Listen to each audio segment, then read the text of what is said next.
wildfires, everybody. I'm Wendy Bell. You know, it's stunning to monitor the media's lack of interest in the whole Maui story. I've been in this business for 30 years. I'm stunned, but I'm not surprised. The dots are connecting. And coincidence seems to be the story here, right? But the true story, the media knows it is not allowed to tell. But I can.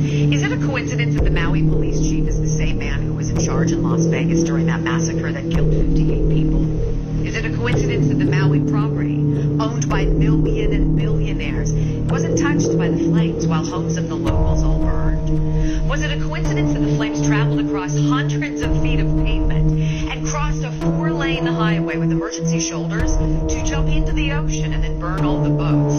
Was it a coincidence that the largest system of outdoor emergency sirens in the world never made a sound as the fire devoured Lahaina? Was it a coincidence that at the same time, very same time, all the water was turned off?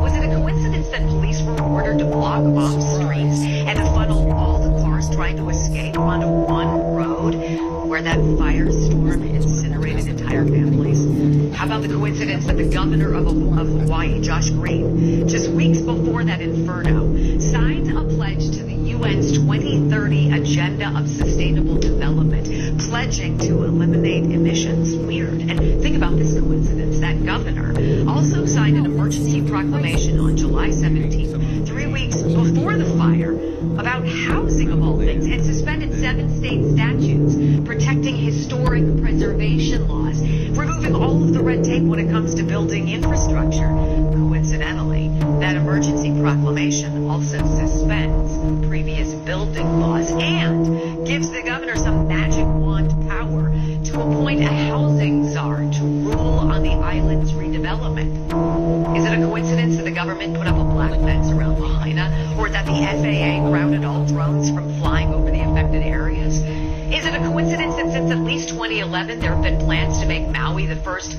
smart city run by 100% renewable energy, and that coincidentally 2 of the 3 largest landowners on Maui are BlackRock and the U.S. government, and that both are part of the UN's agenda?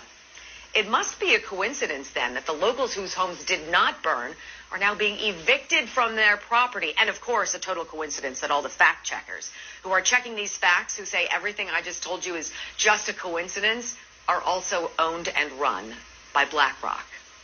Thank goodness none of these coincidences is connected.